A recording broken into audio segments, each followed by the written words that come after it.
YouTube. I can't even. I can't even. I don't even know how to even start this really. Um, my reactions, feelings to that trade. This is what I was doing last night before I even go super deep into this. I gotta try to. I guess I gotta buffer this for myself, make a cushion for myself as much as I can. Yesterday was a good day up until I found out about the trade. Um, I went out to eat with my girlfriend and her family. I literally live in Chicago, so I drove from Chicago to Rockford. Having a good old time, but that was a fatal mistake. Actually, if anything, no. I think it was a good thing that it went down like this because I went out to eat. We went to TGI Fridays and whatnot. Um, had some good food. You know, that was at like 3 p.m. I can't remember when we left, but I know we didn't get back to her place until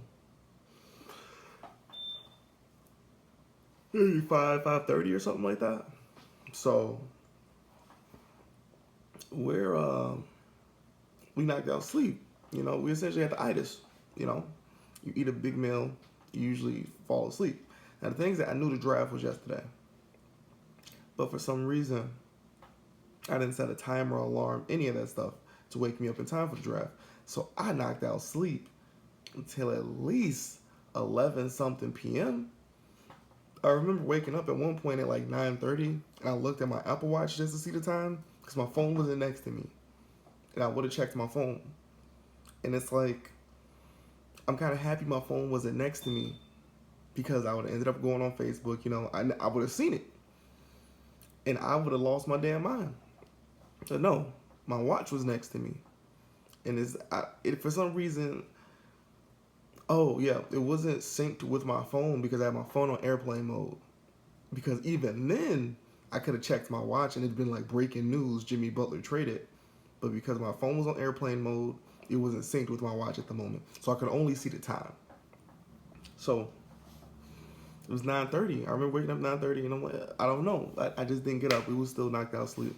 Went back to sleep. Woke up again. Well, woke up for good. It was like 11 something. And it was like, dang, man, we shouldn't have gone to sleep like this. We should have went to sleep like this. We didn't miss the whole rest of the day. We were going to go to the movies, but really ain't no movies out. Nothing good is out right now. We've seen mostly everything that's worth seeing. Grabbed my phone. And I can't remember what the first thing was I saw. I can't remember I went on ESPN. I can't remember if it was something on Facebook I saw, but all I specifically remember was a meme. It was a meme of Dwayne Wade, and he was photoshopped onto the last scene of Fresh Prince of Bel-Air when they're in the house and everything's cleaned out and it's just Will Smith standing in an empty room. Somebody photoshopped Dwayne Wade's head onto that, and I'm like, I read the caption, it's like, D Wade in Chicago, like, and I'm like, oh shit. I'm like, Lord, no, please, Lord, please don't tell me. So now I'm flying through my phone. I'm all over the damn place. I check ESPN. And when you're on the ESPN app on your phone and you have like favorite teams and whatnot, it has a video. Like usually it'll have a video update of whatever's going on with your favorite team, like whatever the most important news is at the moment. And it had a video. And I wasn't paying close enough attention to the video. But it had basically, like I wasn't paying, like it wasn't making sense to me. And I remember Xing it out. And I was like, fuck, let me go back. But by then it had already updated to the White Sox, game. So then finally I'm on my Facebook.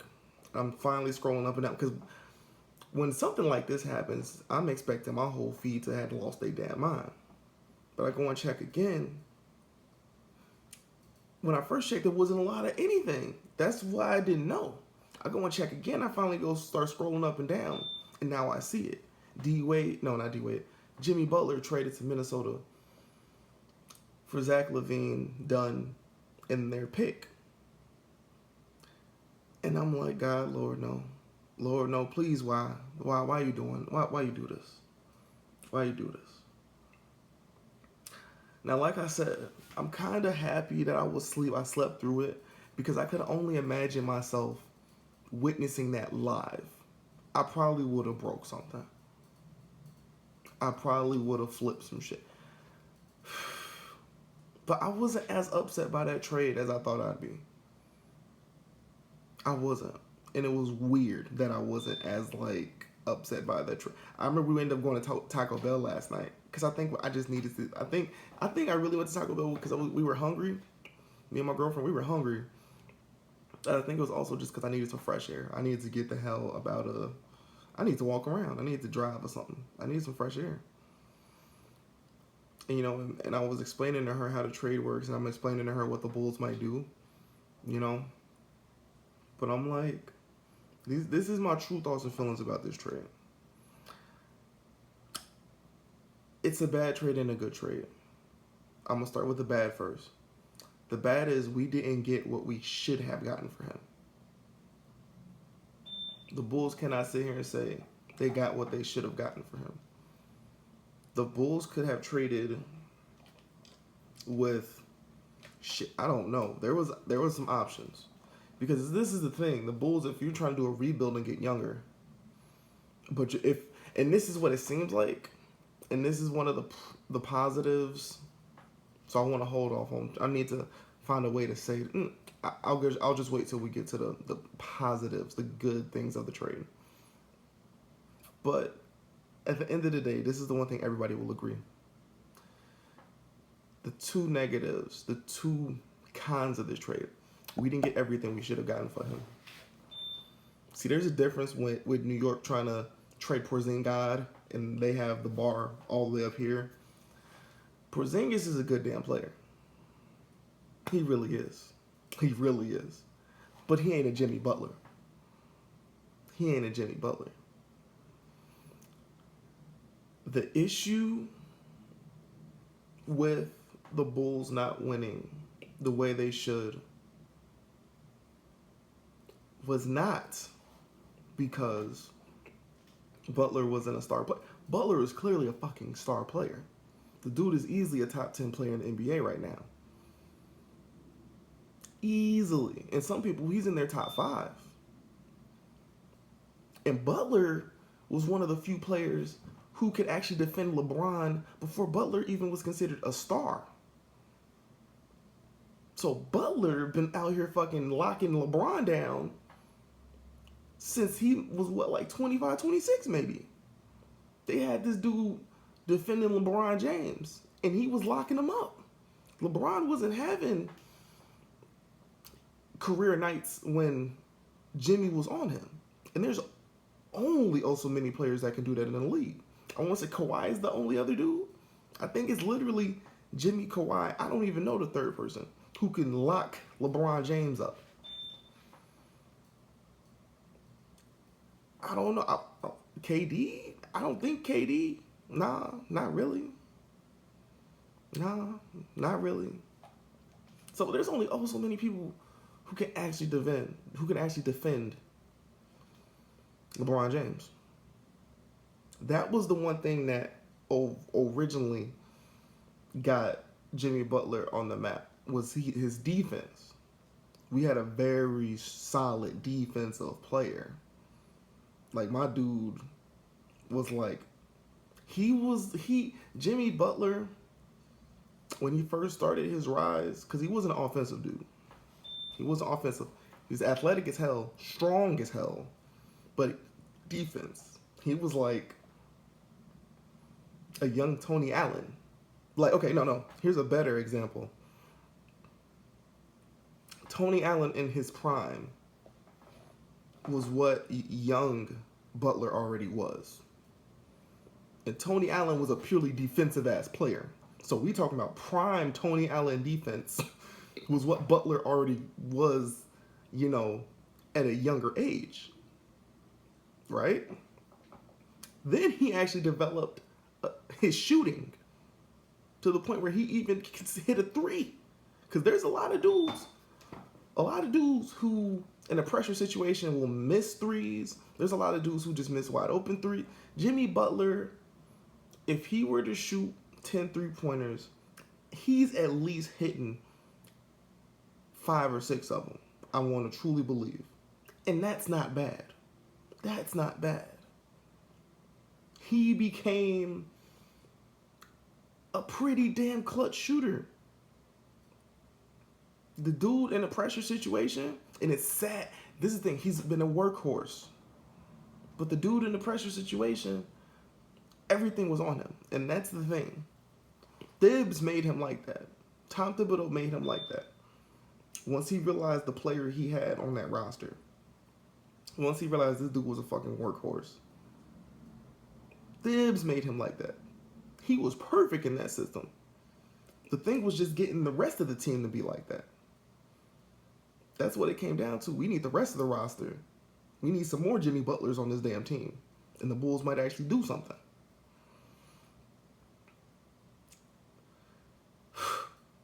We didn't get everything we should have got for him.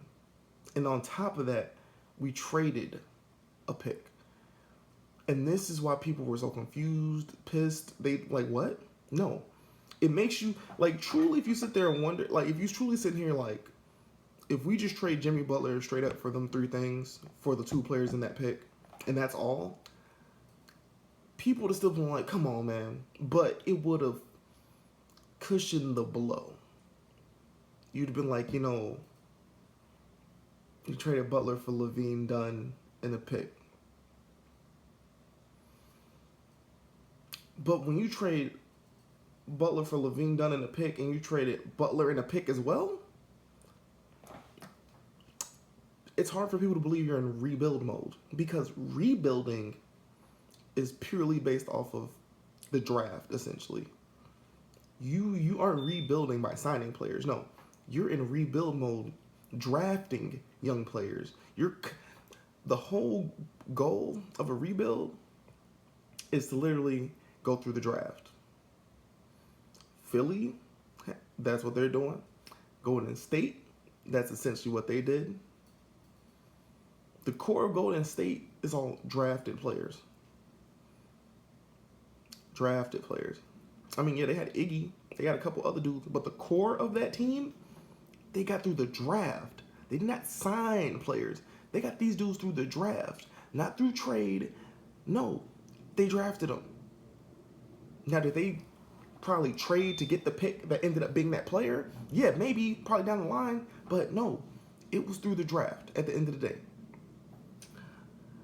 When the Bulls traded Jimmy and that pick, it added insult to injury. It was already like injury. It's like we're already hurt. Like, God, like after Jimmy was like, I want to stay here, I think a lot of Bulls fans were like, maybe our front office won't screw us. Maybe he will actually stay here. Maybe they won't fucking trade him. But still, it was a solid 50-50. Like, he might get traded. The other thing is, only our dumbass franchise, and this is why I'm almost like, we should have just kept him. Only we trade a dude who's 27, who I want to say is honestly still at the beginning of his prime. Because I feel like he still had like a year or two to truly hit his ceiling. Like, I don't even think that this is the best of him. We trade a 27-year-old away who literally is a monster. I don't understand the Bulls' logic. Not on this one. The Bulls, and this is the thing, I don't know the other trades we had out there, but I'm going to go into the pros. Because a lot of people were like, couldn't we have traded him to this team, that team, Boston? Why would you? Okay, here's the one pro. Here's one pro. Why would you want to trade Jimmy and keep him in the Eastern Conference so he can beat this shit out of? No, you don't. And straight up, you don't want to help. You don't want to help teams that you are competing against. Anybody who thought the Bulls were going to trade him to Cleveland were stupid as shit. I was even semi-shocked when we traded Dunleavy to Cleveland. But I was like, okay, Dunleavy is at the end of his career, honestly, being straight up. But the Bulls would have traded Butler to Cleveland, I would have lost all hope in the world. This is also the same reason why I don't see Paul George going to Cleveland. Because not only are they in the same conference, but that have been dudes in the same division. Nobody is going to trade their best player to their division rival. But we got so many people in this world who, for some reason, think the Bulls and the Pacers were going to possibly trade their best player to Cleveland. Cleveland don't got no top picks. Cleveland got a couple young players, but not no young players that's out here gonna make drastic differences. And then you want to trade folks Kevin Love, but because Kevin Love was on a team that essentially misused him in a sense, now Kevin Love's stock then dropped hard as hell. I remember at one point Kevin Love, everybody wanted Kevin Love. Now it was like, no, we don't want him. He's used goods. That's what happened. Kevin Love got the short end of the stick. At the end of the day, Kevin Love, at least Kevin Love got a ring. At least he got a ring. That's the one thing he got out of all of us. He got a ring. But trading Jimmy out of the Eastern Conference, although it just adds on to the Western Conference being stronger than, like, literally, we just made the Western Conference even more strong. But you traded him to a team that's not already a storied franchise, and you traded him to a team that is probably the best young team in the NBA, and you probably made them a solid, maybe possibly a playoff threat. But the odds and chances of Minnesota now all of a sudden, beating San Antonio or beating Golden State, it ain't that high. So yeah, we can calm down.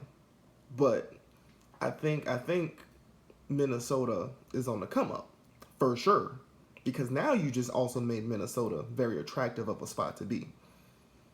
And I don't know the money situation in Minnesota, but I'm assuming they got enough money to sign somebody. Like, Minnesota at this point may just need a point guard. That might be all they need. That might be the final piece. If you got Jimmy at the 2, Wiggins small forward, and you can swap them. It don't even matter. Karl Anthony Towns is like, do you just go for another big man? Or do you just push for it? Because you just make sure they just need a point guard, and that's it. And I'm assuming that's what they're going to do, seeing they traded Dunn. So they're going to go for a point guard. And Jimmy's going to help. Wiggins going to help. Karl Anthony Towns is going to help. So somebody's going to want to go play there. But still, like I said, that's a pro in this trade for the Bulls, I guess, that they got him out of the Eastern Conference. Because I would not want to be the Bulls and have to get murdered by Boston and Cleveland every year, and Jimmy's out here putting up careers. Jimmy already was putting up career numbers, ridiculous stats on our team.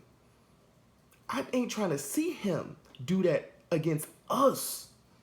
Because we're going to play the Timberwolves next year, I'm pretty damn sure. And Jimmy going to beat the shit out of us. He going to be dunking all over the damn place. But at least, we ain't going to have to worry about him in the playoffs. Because A, we probably ain't going to make it to the playoffs no time soon. And B, even if we did, the only way we'd see them is if it was in the finals. And seeing that Minnesota probably ain't going to the finals no time soon, and the Bulls ain't going to the finals no time soon, it kind of made sense.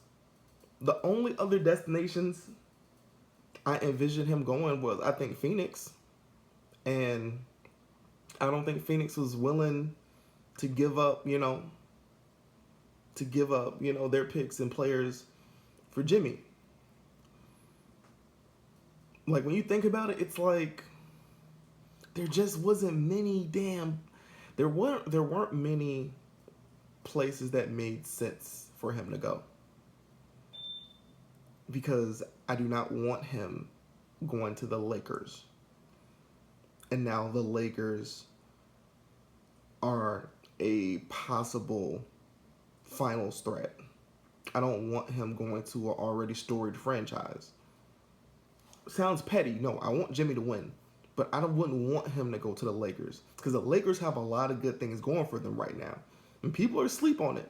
People might be talking shit about Lonzo Ball.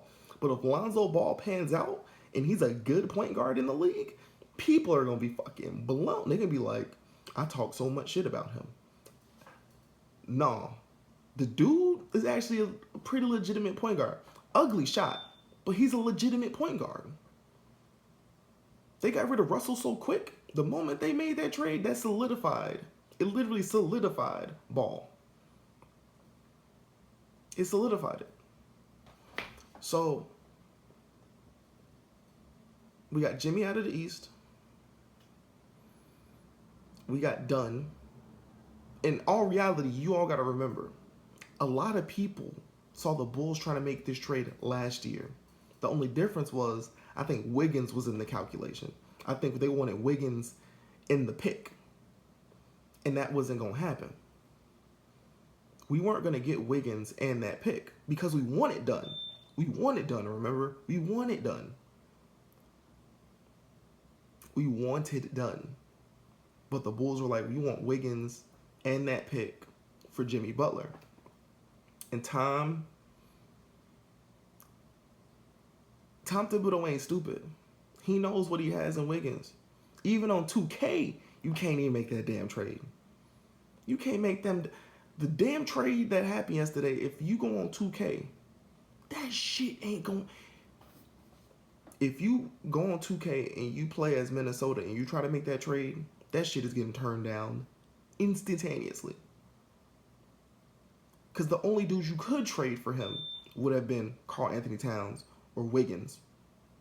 That's the only way to make that trade work. But for some reason, Garpax, who are hell-bent on fucking us, and Jerry Reinsdorf, who only cares about money, they just didn't care.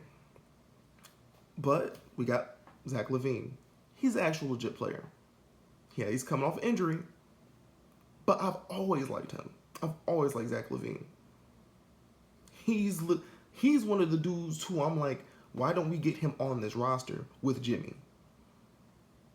So you got Jimmy running small forward, LaVine shooting guard,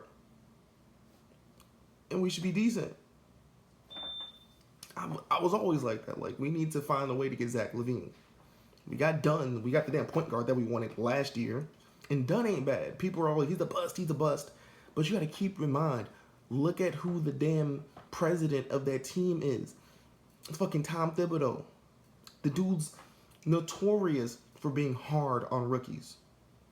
Nigga, we had Derrick. Remember, Thibodeau was the coach when we had Derrick Rose. And Rose was on the damn bench. I think I maybe seen Derrick Rose play for like 2 seconds his rookie year.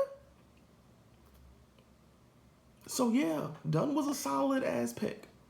He didn't do anything his rookie season because Tom don't like rookies. Rookies don't play. They just watch. And this center power forward, essentially, I'm assuming he's gonna be a damn center at 7 something feet tall. But they're saying he's the best scoring big man in college basketball history. So we gonna see. We gonna see. The one thing I've heard is like he's soft. He can't rebound. We just gonna see what it's going. Now you're like, well, the Bulls still got D Wade. They still got Rondo. This is what I see the Bulls doing. They're gonna offer D Wade some money to not have to play. They're gonna try to buy him out. Now, keep in mind, D Wade's supposed to make $24 million, but that means he actually has to play. The dude would actually have to play.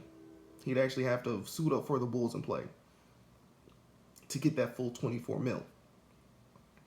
If the Bulls offer me 14, 15 mil and I can walk away and go sign with somebody else, shit, I'd probably do it. Honestly. It's free, because at that point it's straight up free money without having to do the work. So free money without possibly getting injured, I'd take it. That's what the Bulls are probably going to do with D-Wade. Rondo, we ain't paying Rondo as much money as D-Wade, of course. I'd probably keep Rondo for morale reasons, because everybody on that roster, everybody in that locker room is shook as fuck right now, because ain't nobody safe. Everybody's open to be traded. I'd be surprised if Nico is still on this damn roster. He probably about to be gone. Nico about to be gone. Maybe Robin Lopez stays. I don't even fucking know. Because Rolo was a pretty damn decent... He was the one addition last year that panned out a little bit. Like, he was a pretty damn solid dude. The nigga could rebound. He was consistent. But the Bulls probably going to get rid of him. Some way. I don't know.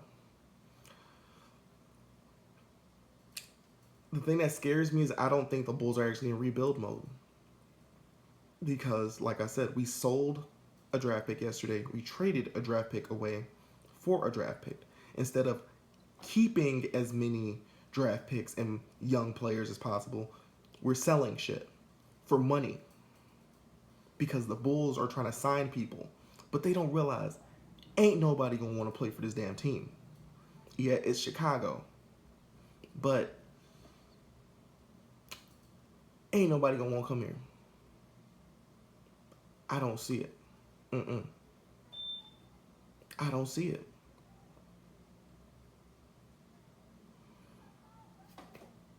So that's the one question mark. Are we actually in a real legitimate rebuild, or are we in a retool again?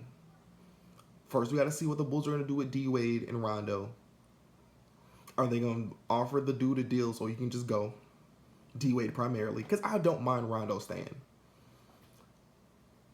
But I don't know. I think the Bulls straight up are in retool and not rebuild. And they're literally just going to piss everybody off even more.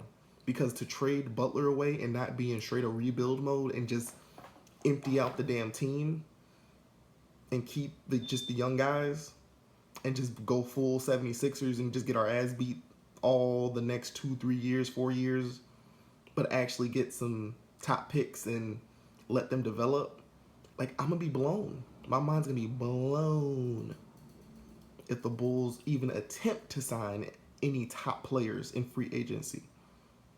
I'm going to be fucking blown. We're going to have hella cap space next year when D-Wade's gone. But y'all might as well just bite the bullet and buy him out right now. Not for the full damn 24 mil. Buy him out for like 15. Because I'm pretty sure he'll take it and walk the fuck away. Because if I'm D-Wade, I would not want to be on this damn team at all. I wouldn't. My dude might as well just leave. Sign with Cleveland. Chill. Call it a day.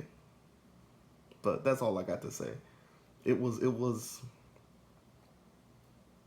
sadly, I want to say the negatives clearly outweighed the positives, and we're all sad that Jimmy's gone. Because it's not like Jimmy was 30. He was 27. And this front office fucked us over. Again. They did not retool around Jimmy Butler, and you cannot blame him for that.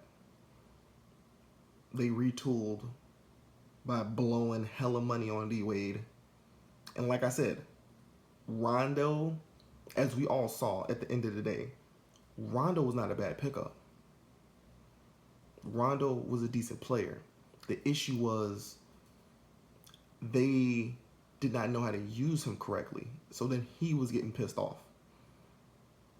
Rondo was the one dude on the damn team, the one veteran on the team who was acting like an actual veteran. The way the young players responded to Rondo was exactly what we needed. D Wade was too busy mentoring Jimmy. D Wade wasn't mentoring the team. Rondo was mentoring the team. And we saw that. So, we'll see how all this goes. We'll see. Peace.